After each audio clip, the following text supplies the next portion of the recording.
1910 August 19-ാം തീയതിയാണ് അൽഫോൻസമ്മയുടെ ജനനം. 8ാമത്തെ ദിവസം മാമോദീസ സ്വീകരിച്ചു. ഓഗസ്റ്റ് 27. എന്തേ 8ാമത്തെ ദിവസം എന്ന് നിങ്ങൾ ചോദിക്കുമായിരിക്കും. കർത്താവിനെ പേരിട്ടത് ജനിച്ചിട്ട് 8ാം ദിവസമായിരുന്നു. അതാണ് യഹൂദ പാരമ്പര്യം. അത് തന്നെയാണ് നമ്മുടെ സുറിയാനി പാരമ്പര്യവും. ഈ അടുത്ത കാലം വരെ എനിക്കും മാമോദിസ കിട്ടിയത് ജനിച്ചിട്ട് 8ാം ദിവസം തന്നെയാണ്. ആളെ കൂട്ടാൻ വേണ്ടി, ആഘോഷം കൂട്ടാൻ വേണ്ടി നമ്മൾ മറ്റു പലതും ചെയ്യുന്നു. പാരമ്പര്യങ്ങളെ മറന്നും അവഗണിച്ചു. അതിനൊരു ഉദാഹരണമാണ് പേരിടൽ കർമ്മത്തിൽ സംഭവിക്കുന്നത്.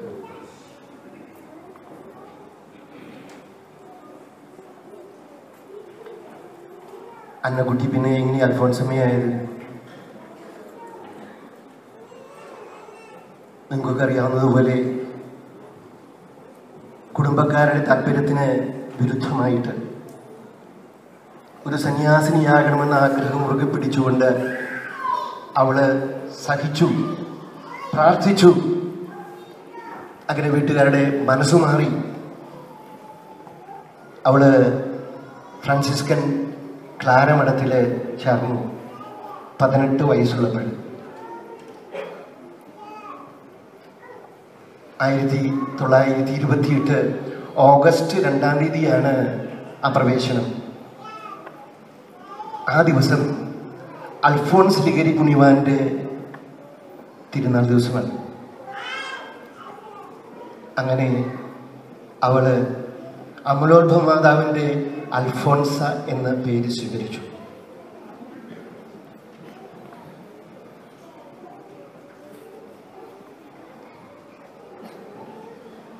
റോമുളസ് എന്ന് പറയുന്ന അച്ഛനാണ് 1946 അൽഫോൻസമ്മയുടെ മൃതസംസ്കാര ശുശ്രൂഷയിലെ പ്രസംഗം പറഞ്ഞത്. ആകെ എത്ര പേരുണ്ടായിരുന്നു അറിയോ? മൃതസംസ്കാര ശുശ്രൂഷയിൽ പങ്കെടുക്കാനായിട്ട് 50 പേര് തികച്ചുണ്ടായിരുന്നില്ല. അത് ഭൂരിപക്ഷവും സിസ്റ്റേഴ്സായിരുന്നു. അൽഫോൻസമ്മയുടെ അപ്പനും ചേച്ചിയും ചേച്ചിയുടെ ഒരു മകളും മാത്രമേ വീട്ടുകാരായിട്ടുണ്ടായിരുന്നുള്ളൂ. സാധാരണ വീട്ടുകാരാണ് സിസ്റ്റേഴ്സിൻ്റെ ആണെങ്കിലും മൃതദേഹം സിമിത്തേരിയിലേക്ക് വഹിക്കുക. അവിടെ അതിന് ആളുകളില്ലാത്തത് കൊണ്ട്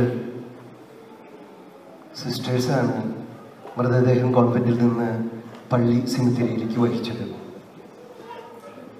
എന്നിട്ട് ആ റോമുളസച്ചൻ പറഞ്ഞു, ഇന്ന് കാര്യമായിട്ട് ആരും ശ്രദ്ധിക്കാതിരിക്കുന്ന ഈ മൃതസംസ്കാര ശുശ്രൂഷ, അൽഫോൻസയുടെ മൃതസംസ്കാര ശുശ്രൂഷ. എന്നിട്ട് അച്ഛൻ പറഞ്ഞു, എനിക്ക് അൽഫോൻസയെ വ്യക്തിപരമായിട്ടറിയാം. കാരണം അൽഫോൻസമ്മയുടെ ആത്മീയ ഗുരുവായിരുന്നു അദ്ദേഹം. 2000 വർഷത്തെ കത്തോലിക്ക സഭയുടെ പാരമ്പര്യത്തിലെ കേരളത്തിലെ ഇത്ര വിശുദ്ധയായിരിക്കുന്ന, ഇത്ര പരിപാവനമായിരിക്കുന്ന വ്യക്തിത്വത്തിന് ഉടമയായിരിക്കുന്ന ഒരാളും ജീവിച്ചിരുന്നിട്ടില്ല എന്ന് അദ്ദേഹം അന്ന് പറയുന്നുണ്ട്. എന്നിട്ട് അദ്ദേഹം പറയുകയാണ്, ഒരുപക്ഷെ ഒരു സിനിമാ നടിയോ വലിയ എഴുത്തുകാരിയോ സാമൂഹ്യ പ്രവർത്തകയോ ആയിരുന്നെങ്കിൽ ആയിരക്കണക്കിന് ആളുകൾ ഈ മൃതസംസ്കാര ശുശ്രൂഷയിൽ പങ്കെടുക്കുമായിരുന്നു. പക്ഷെ അവൾ അതൊന്നുമല്ല ചെയ്തത്. അവളെ ഈശോയുടെ സ്നേഹത്തെ പ്രതി സഹിച്ച് നിശബ്ദയായിട്ട് സന്യാസ ജീവിതം നയിച്ച് തൻ്റെ മഠത്തിൽ ജീവിച്ചു. എന്നിട്ട് അച്ഛൻ പറഞ്ഞു, പക്ഷേ എനിക്ക് ഉറപ്പുണ്ട് സമീപ ഭാവിയിലെ മെത്രാന്മാർ മാത്രമല്ല കർദിനാളുമാർ കൂടെ ഈ മൃതദേഹം അടക്കിയിരിക്കുന്നിടത്ത് വരും. ഭരണമെങ്ങാനും ലിസ്യു പോലെയാകുമെന്ന്. ഒരുപക്ഷെ ഇന്ന് നമുക്കറിയാവുന്ന പോലെ ലിസ്യുവിനേക്കാളും ആൾക്കൂട്ടം വരുന്ന ഒരു സ്ഥലമായിട്ട് മാറിയിരിക്കുകയാണ് ഭരണങ്ങാനം.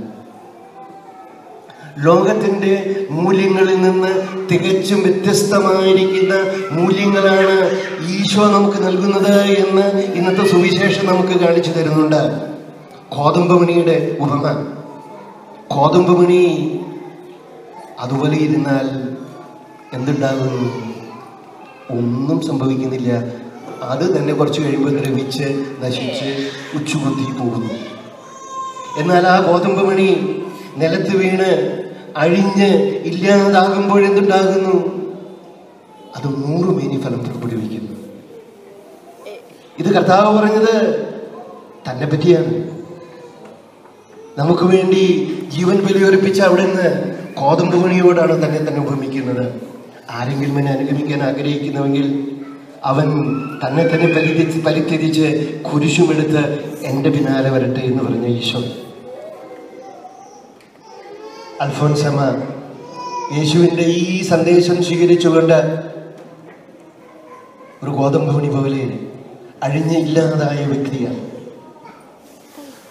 100 മേനി ഫലം അവൾ നമുക്ക് വേണ്ടി, കേരള സഭയ്ക്ക് വേണ്ടി, ആഗോള സഭയ്ക്ക് വേണ്ടി പുറപ്പെടുവിച്ചുകൊണ്ടിരിക്കുന്നു എന്നുള്ള വലിയ അത്ഭുതകരമായ വിശ്വാസത്തിന് സാക്ഷ്യം വഹിക്കുന്നവരാണ് നമ്മളിന്ന്. എന്താണ് അൽഫോൻസ ചെയ്തത്? നമുക്കൊക്കെ ചെയ്യാവുന്ന കാര്യമേ ചെയ്തിട്ടുള്ളൂ.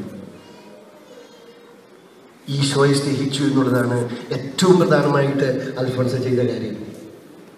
ഈശോയുടെ ഇഷ്ടം മാത്രം നിറവേറ്റിക്കൊണ്ട് ജീവിച്ചു എന്നുള്ളതാണ് അവളുടെ പ്രത്യേകത. അതിനുവേണ്ടി ഒരുപാട് സഹിക്കേണ്ടി വന്നിട്ടുണ്ട്.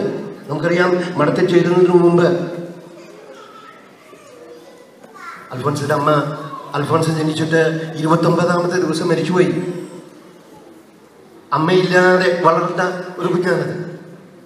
വളർത്തമ്മയായിരിക്കുന്ന വല്യമ്മ. നിങ്ങൾ ചരിത്രമൊക്കെ കേട്ട് കാണും.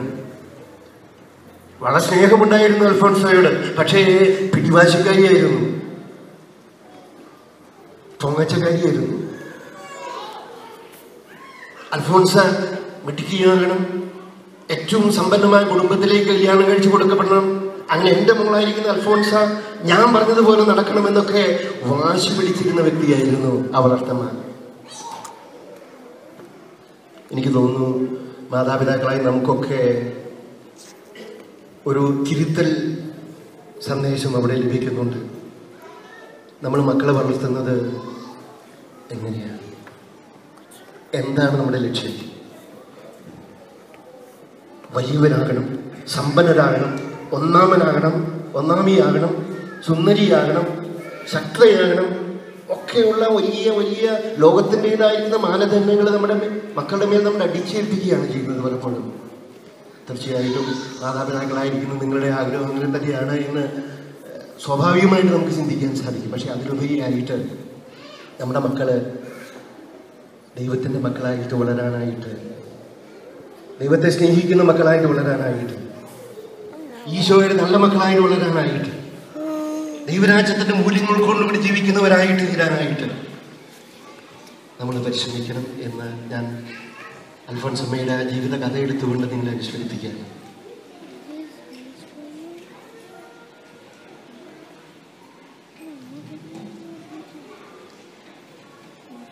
എത്ര സഹിച്ചതിന് ശേഷമാണ് അൽഫോൻസ മഠത്തിൽ ചേരാനായിട്ടുള്ള അനുവാദം കിട്ടിയത്?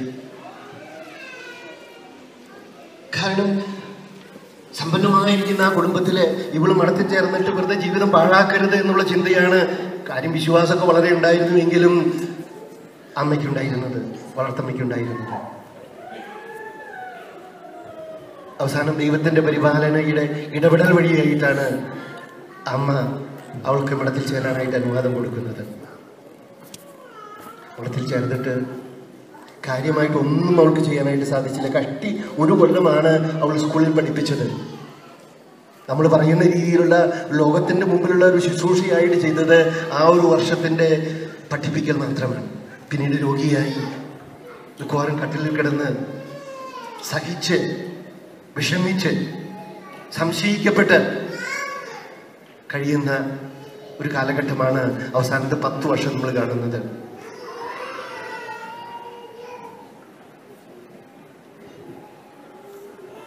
മഠത്തിലാണെങ്കിലും ഒരുപാട് പേര് അൽഫോൻസമ്മയെ തെറ്റിദ്ധരിച്ചു. നിങ്ങൾ കഥ വായിക്കുകയാണെങ്കിൽ സോഫി എന്ന് പറയുന്ന ഒരു സിസ്റ്റർ ഉണ്ടായിരുന്നു അവിടെ. അൽഫോൻസമ്മയോട് ഭയങ്കര അസൂയയും കുശുമ്പുമായിരുന്നു. കന്യാസിയാണെന്ന് പറഞ്ഞിട്ട് കാര്യമില്ല, അവർക്കും കുശുമ്പും അസൂയ ഉണ്ടായിരുന്നു. എല്ലാറ്റിനും അൽഫോൻസമ്മയെ കുറ്റം പറയുന്ന ഒരു പ്രകൃതിയായിരുന്നു. അതിൽപ്പെട്ട് മഠത്തിൽ പലരും അൽഫോൻസമ്മയെ സംശയിച്ചിട്ടുണ്ട്. അൽഫോൻസമ്മയുടെ സുഖക്കേട് വെറുതെ അഭിനയമാണെന്ന് പറഞ്ഞു വരുത്തിയിട്ടുണ്ട്. അങ്ങനെ ഒരുപാട് തെറ്റിദ്ധാരണകൾ വിധേയമായിട്ട് സഹിക്കാനായിട്ട് ഇടവന്നിട്ടുണ്ട്. പക്ഷേ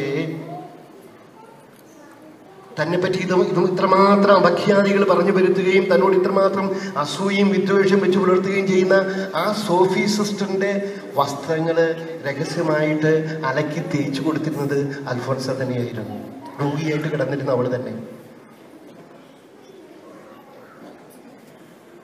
നമ്മളോ നമുക്കെതിരായിട്ട് എന്തെങ്കിലും പറഞ്ഞു ചിന്തിച്ചു എന്ന് കരുതുന്നവരോട് പോലും പ്രതികാരം ചെയ്യാനായിട്ട് ആഗ്രഹിക്കുന്ന നമ്മളിൽ നിന്ന് തികച്ചും വ്യത്യസ്തമായിരിക്കുന്ന ഒരു മനോഭാവം വെച്ചു പുലർത്തിയവരാണ് അൽഫോൻസ. മറ്റുള്ളവരോട് ക്ഷമിക്കാനായിട്ട്, മറ്റുള്ളവർക്ക് നന്മ ചെയ്യാനായിട്ട്, നമ്മുടെ ശത്രുക്കളോട് പോലും നന്മ ചെയ്യാനായിട്ട് ഉള്ള ഒരു സന്ദേശമാണ് അൽഫോൻസ നമുക്ക് നൽകുന്നത്. ലോകത്തിൻ്റെ മുമ്പിലുള്ള വലിപ്പമല്ല പ്രധാനപ്പെട്ടത്, ദൈവത്തിൻ്റെ മുമ്പിലുള്ള വലിപ്പമാണ് പ്രധാനപ്പെട്ടത് എന്ന് ആ കൊച്ചു കന്യാസ്ത്രീ നമുക്ക് കാണിച്ചു തരികയാണ്. അൽഫോൻസമ്മയ്ക്ക് ഏറ്റവും ഇഷ്ടമുണ്ടായിരുന്ന വിശുദ്ധ കൊച്ചു ത്രേസ്യ പുണ്യവതിയാണ്. കൊച്ചു ത്രേസ്യ പുണ്യവതിയെ പോലെ ആകണമെന്നുള്ളതായിരുന്നു അവളുടെ ജീവിതത്തിലെ ഏറ്റവും വലിയ ആഗ്രഹം. അവള് പറയുന്നത് കൊച്ചു ത്രേസ്യ ഒരിക്കൽ അവൾക്ക് പ്രത്യക്ഷപ്പെട്ടിട്ടാണ് മഠത്തിൽ ചേരാനായിട്ടുള്ള ആ ആഹ്വാനം അവള് ദൈവത്തിൽ നിന്ന് സ്വീകരിച്ചത് എന്ന്.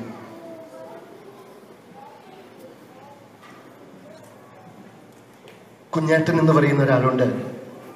മിഷൻ ലീഗ് തുടങ്ങിയ സഹസ്ഥാപകനുള്ള ആള് കുഞ്ഞാട്ടൻ. ഈ കുഞ്ഞാട്ടൻ അൽഫോൻസമ്മയെ പലപ്പോഴും പോയി കണ്ടിട്ടുള്ള ആളാണ്. അൽഫോൻസമ്മയുടെ ശവസംസ്കാരത്തിലും പങ്കെടുത്ത ആളാണ്. ആ കുഞ്ഞാട്ടൻ പറയുകയാണ്, ഒരിക്കൽ അൽഫോൻസമ്മ കുട്ടികൾക്ക് നൽകിയ ഉപദേശം ഇതാണ് എന്ന്. നമുക്ക് 2 കൈകളുണ്ട്. ഈ കൈ കൊണ്ട് നമ്മളെടുത്തു പോക്കാൻ പറ്റുമോ? ആർക്കെങ്കിലും പറ്റുമോ? നമ്മുടെ കൈ കൊണ്ട് തന്നെ നമ്മളെടുത്തു പോക്കാൻ പറ്റില്ല. അത് മറ്റുള്ളവരെ എടുത്തു പോക്കാനാണ്. നമുക്ക് 2 തോളുണ്ട്. നമ്മളെ തന്നെ നമ്മുടെ തോളിൽ കയറ്റി വെക്കാൻ പറ്റുമോ? ഇല്ല. മറ്റുള്ളവരെ കയറ്റിവെച്ച്, കുട്ടികളെ കയറ്റിവെച്ച്, രോഗികളായിരിക്കുന്ന കയറ്റിവെച്ച് അവരെ സഹായിക്കാനായിട്ട് നമുക്ക് സാധിക്കും. ഇതുപോലെ നമുക്കുള്ള നന്മകളൊക്കെയും നമ്മെ പൊക്കി കാണിക്കാനല്ല, മറ്റുള്ളവരെ ഉയർത്താനാണ്, മറ്റുള്ളവരെ വളർത്താനാണ്, മറ്റുള്ളവരെ സഹായിക്കാനാണ് എന്നുള്ള ഒരു സന്ദേശം അൽഫോൻസമ്മ നമുക്ക് നൽകുകയാണ്. ഏറ്റവും കൂടുതലായിട്ട് അൽഫോൻസമ്മ മറ്റുള്ളവരെ സഹായിക്കാനായിട്ട് ചെയ്തത് തൻ്റെ സഹനമൊക്കെ, തൻ്റെ വേദനകളൊക്കെ, തൻ്റെ രോഗത്തിൻ്റെ അസ്വസ്ഥതകളൊക്കെയും സ്നേഹത്തോടുകൂടി ഈശോയ്ക്ക് കാഴ്ചവെച്ചു. ലോകത്തിൻ്റെ മാനസാന്തരത്തിന് വേണ്ടി, ലോകത്തിൻ്റെ രക്ഷയ്ക്ക് വേണ്ടി. എന്ത് ചെയ്തു എന്നുള്ളതല്ല പ്രധാനപ്പെട്ടത്, എങ്ങനെ ചെയ്തു എന്നുള്ളതാണ്. സ്നേഹത്തോടുകൂടെ, ഈശോയുടെ സ്നേഹത്തോടെ ചെയ്യുമ്പോൾ എല്ലാ കാര്യങ്ങളും നമ്മുടെ ജീവിതത്തിൽ അത്ഭുതകരമായിട്ടുള്ള കാര്യങ്ങളായിട്ട് തീരും. ഏറ്റവും ചെറിയ കാര്യം പോലും ഈശോയുടെ സ്നേഹത്തെ പ്രതി നമ്മൾ ചെയ്യുമ്പോൾ അത് ഒരു അത്ഭുതമായിട്ട് തീരുന്നു പ്രിയപ്പെട്ടവരെ. അതാണ് അൽഫോൻസമ്മ നമുക്ക് കാണിച്ചു തരുന്നത്. ഇന്ന് നോയനയിൽ പങ്കെടുത്ത് ഈ കഴിഞ്ഞ ദിവസങ്ങളിൽ ഇന്ന് നമ്മൾ ഈ തിരുനാളിൽ പങ്കെടുത്ത് പ്രാർത്ഥിക്കുന്നത് എന്താ? തീർച്ചയായിട്ടും നമുക്ക് ഒരുപാട് ലൗകികമായിരിക്കുന്ന കാര്യങ്ങൾ സാധിച്ചു തരാനായിട്ടുള്ള പ്രാർത്ഥനകളുണ്ടാകും. അതിനേക്കാളൊക്കെ ഉപരിയായിട്ട് ഈശോയെ അങ്ങേ സ്നേഹിക്കാനും അങ്ങയുടെ ഇഷ്ടം നിറവേറ്റാനും അൽഫോൻസയെ പോലെ എന്നെ പ്രാപ്തയാക്കണമേ, എന്നെ അനുഗ്രഹിക്കണമേ എന്ന് പ്രാർത്ഥിക്കാൻ നമുക്ക് സാധിക്കുമോ?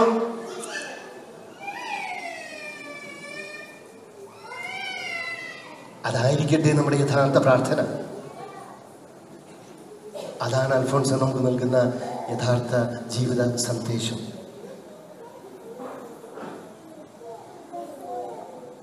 എനിക്ക് വലിയ സന്തോഷമുണ്ട് ദൈവത്തിൻ്റെ പരിപാലനയിൽ നമ്മുടെ ഈ കത്തീഡ്രൽ ഇടവക അൽഫോൻസമ്മയെ മധ്യസ്ഥയായിട്ട് സ്വീകരിച്ചതിൽ വലിയ ദൈവത്തിൻ്റെ ഇടപെടൽ ഞാൻ കാണുകയാണ്. ദൈവത്തിനെ നമുക്ക് നന്ദി പറയാം. ഇന്നലെ നിങ്ങളുണ്ടാക്കിയതാണ് ഈ രൂപക്കൂട് എന്ന് ഞാൻ മനസ്സിലാക്കുന്നു. വളരെ മനോഹരമായിരിക്കുന്നു. ഈ ദിവസങ്ങളിൽ, ഇന്നലെയും കഴിഞ്ഞ ദിവസങ്ങളിലൊക്കെയും ഒരുപാട് പേര് ഈ തിരുനാൾ ആഘോഷക്ഷേമമാകാനായിട്ട് സഹകരിച്ചിട്ടുണ്ട്. എല്ലാവരെയും ഞാൻ നന്ദിയോടെ അനുസ്മരിക്കുകയാണ്. കൊയറ് ദിവസങ്ങളോളം അവിടെ വിക്കലത്ത് വന്നിട്ട് പാട്ട് പ്രാക്ടീസ് ചെയ്യുകയും ചെയ്തിട്ടുണ്ട്. അവരോടൊപ്പം പാടാനുള്ള കഴിവ് എനിക്കില്ല എന്നത് മാത്രമേ അതിലൊരു ഒരു ഒരു കുറവായിട്ട് ഞാൻ കാണുന്നുള്ളൂ. അവർക്ക് ഞാൻ വളരെയേറെ നന്ദി നിങ്ങളെല്ലാവരുടെയും പേരിൽ അറിയിക്കുകയാണ്. നമ്മുടെ കൈക്കാരന്മാർ, നമ്മുടെ കമ്മിറ്റി അംഗങ്ങൾ എല്ലാവരും ഫ്രാൻസിസ് അച്ഛനോട് ചേർന്ന്, അതുപോലെ തന്നെ നമ്മുടെ അച്ഛന്മാരോടൊക്കെ ചേർന്ന് ഈ പെരുന്നാൾ ഏറ്റവും മനോഹരമായിട്ട് തീരാനായിട്ട് വളരെയേറെ പരിശ്രമിച്ചിട്ടുണ്ട്. അവർക്കൊക്കെ പ്രത്യേകിച്ച് ഫ്രാൻസിസ് അച്ഛനെ ഏറ്റവും നന്ദിയോടെ ഞാൻ ഈ അവസരത്തിൽ അൽഫോൻസമ്മയുടെ മാധ്യസ്ഥ്യം അപേക്ഷിച്ച് പ്രാർത്ഥിക്കുകയാണ്. നേരത്തെ സൂചിപ്പിച്ചതുപോലെ ഗ്രഗരി അച്ഛൻ ഇവിടെ വന്നിട്ടുണ്ട്. അച്ഛൻ ചങ്ങനാശ്ശേരി രൂപതയിലെ പ്രമുഖ വൈദികനാണ്. അവിടുത്തെ മൈനസ് ഡയറക്ടറായിരുന്നു, അവിടുത്തെ ചാൻസലർ അച്ഛനായിരുന്നു, ഇപ്പോൾ വെരൂര് പള്ളി വികാരി അച്ഛനാണ്. അച്ഛാ, ഞങ്ങളുടെ സ്നേഹാന്വേഷണങ്ങൾ അച്ഛൻ നാട്ടിൽ ചെല്ലുമ്പോൾ പറയണം. ഞങ്ങൾക്ക് വേണ്ടി പ്രാർത്ഥിക്കാനായിട്ട് ഞങ്ങളെ എത്ര പ്രാരാബ്ധത്തിലാണ് ഇവിടെ കഴിയുന്നതെന്ന് അച്ഛന് മനസ്സിലാക്കാമല്ലോ. അപ്പം അവിടെ ചെല്ലുമ്പോൾ ഞങ്ങൾക്ക് വേണ്ടി പ്രാർത്ഥിക്കാനായിട്ട് പ്രത്യേകം അച്ഛൻ പറയണം. പ്രത്യേകിച്ച് ഞങ്ങളുടെ കത്തീഡ്രൽ പള്ളി എത്രയും വേഗം പണിയാനുള്ള ദൈവാനുഗ്രഹം ഞങ്ങൾക്ക് ഉണ്ടാകാനായിട്ട് പ്രാർത്ഥിക്കാനായിട്ട് പറയണമെന്ന് അഭ്യർത്ഥിക്കുന്നു. പിന്നെ നമ്മുടെ ചാൻസലർ അച്ഛൻ മാത്യു കൊച്ചുപുരാച്ചൻ ഇവിടെ വന്നിട്ടുണ്ട്. നിങ്ങൾക്കൊക്കെ അറിയാവുന്നതുപോലെ കോതമംഗലം രൂപതയിലെ വൈദികനാണ് അച്ഛൻ. അച്ഛൻ അവിടുത്തെ ചാൻസലറായിരുന്നു വളരെ നാൾ. പിന്നെ മൗണ്ട് സെന്റ് തോമസിലെ സിറോ മലബാർ സഭയുടെ മുഴുവനും ട്രൈബ്യൂണലിൻ്റെ പ്രസിഡൻ്റായിട്ട് ദീർഘനാൾ ജോലി ചെയ്തിട്ടുള്ള അച്ഛനാണ്. അപ്പോൾ അച്ഛൻ നമ്മുടെ രൂപതയുടെ ചാൻസലറായിട്ട് സ്ഥാനമേറ്റ് ഇവിടെ വരാനായിട്ട് മനസ്സ് കാണിച്ചതിന് അച്ഛന് പ്രത്യേകം നന്ദി പറഞ്ഞുകൊണ്ട് നിങ്ങളെല്ലാവരുടെയും പേരിൽ അച്ഛന് ഞാൻ കൃത്യമായിട്ട് സ്വാഗതം ആശംസിക്കുകയാണ്. അബ്രഹാം കുന്നത്തോലി അച്ഛൻ നമ്മുടെ സൗത്തിലെ വികാരിയായിട്ട് വന്നിരിക്കുന്ന CMI അച്ഛനാണ്. ഭോപ്പാൽ പ്രോവിൻസിലെ അച്ഛനാണ്. അച്ഛൻ ഇപ്പം ഏകദേശം 4 മാസമായി വന്നിട്ട് അച്ഛൻ അവിടെ ഏറെ കാര്യങ്ങളൊക്കെ ചെയ്തുകൊണ്ട് ഈ സാഹചര്യങ്ങളുമായിട്ട് ഇണങ്ങി ചേർന്നുകൊണ്ട് നമ്മുടെ സൗത്തിലുള്ള സമൂഹത്തിന് നേതൃത്വം കൊടുക്കുകയാണ്. അച്ഛൻ്റെ പ്രാർത്ഥനാ നിർഭരമായിരിക്കുന്ന സ്വാഗതം ആശംസിക്കുകയാണ്. പിന്നെ നമ്മുടെ മ്യൂസിയത്തിനെ പരിചയപ്പെടുത്തേണ്ട കാര്യവുമില്ല, നന്ദി പറയേണ്ട കാര്യവുമില്ല. കാരണം അച്ഛൻ നമ്മുടെ അവശ്യ ഘടകമായിട്ട് എല്ലാ കാര്യങ്ങളിലും നമുക്ക് പ്രോത്സാഹനം നൽകിക്കൊണ്ട് തൻ്റെ സാന്നിധ്യം കൊണ്ട് സ്നേഹം കൊണ്ട് നമ്മെ അനുഗ്രഹിക്കുന്ന അച്ഛനാണ്. അച്ഛനെ പ്രത്യേകം തിരുനാളിൻ്റെ മംഗളങ്ങൾ നേരുന്നു. പിന്നെ ഫ്രാൻസിസ് അച്ഛനാണ്. നിങ്ങൾക്കൊക്കെ അറിയാവുന്നതുപോലെ നമ്മുടെ രൂപതയുടെ നേതൃത്വം വഹിക്കാനായിട്ട് എന്നെ ഏറ്റവും കൂടുതൽ സഹായിക്കുന്ന അച്ഛൻ. അച്ഛനെ ഇവിടെ ഓസ്ട്രേലിയയിലായതുകൊണ്ട് ഓസ്ട്രേലിയൻ വേ ഓഫ് ലൈഫിനെ പറ്റിയും ഇവിടുത്തെ കാര്യങ്ങളെ പറ്റിയും വളരെ നന്നായിട്ട് അറിയാവുന്ന ആളാണ്. അതുകൊണ്ട് എനിക്കൊരു അസ്വസ്ഥതയും ആകുലതയും ഇല്ലാതെ തന്നെ കാര്യങ്ങൾ മുന്നോട്ട് കൊണ്ടുപോകാനായിട്ട് വികാരി സെൻട്രാളച്ഛനായിരിക്കുന്ന ഫ്രാൻസിസ് അച്ഛൻ എന്നെ ശക്തമായിട്ട് സഹായിക്കുന്നുണ്ട് എന്ന് ഓർമ്മിപ്പിച്ചുകൊണ്ട് അച്ഛനെ ഞാൻ ഇങ്ങനൊരു അവസരത്തിൽ നന്ദി പറയാനായിട്ട് ഈ തിരുനാൾ അവസരത്തിൽ നമ്മുടെ ഓൾട്ടർ സർവീസൊക്കെ ഉണ്ട്. അവർക്കും ഈ തിരുനാളുമായിട്ട് ബന്ധപ്പെട്ട എല്ലാവർക്കും നന്ദി പറഞ്ഞുകൊണ്ട് അൽഫോൻസമ്മയുടെ മാധ്യസ്ഥം വഴിയായിട്ട് ധാരാളം അനുഗ്രഹങ്ങൾ നമ്മുടെ ഇടവകയ്ക്ക്, നമ്മുടെ ഇടവകയിൽ അംഗങ്ങൾക്ക്, നമ്മുടെ കുടുംബാംഗങ്ങൾക്ക്, നമ്മുടെ പ്രിയപ്പെട്ടവർക്ക്, നമ്മുടെ രൂപതയ്ക്ക്, ഓസ്ട്രേലിയയ്ക്ക് മുഴുവനും ഉണ്ടാകട്ടെ എന്ന് പ്രാർത്ഥിച്ചുകൊണ്ട് പിതാവിൻ്റെയും പുത്രൻ്റെയും പരിശുദ്ധാത്മാവിൻ്റെയും നാമത്തിൽ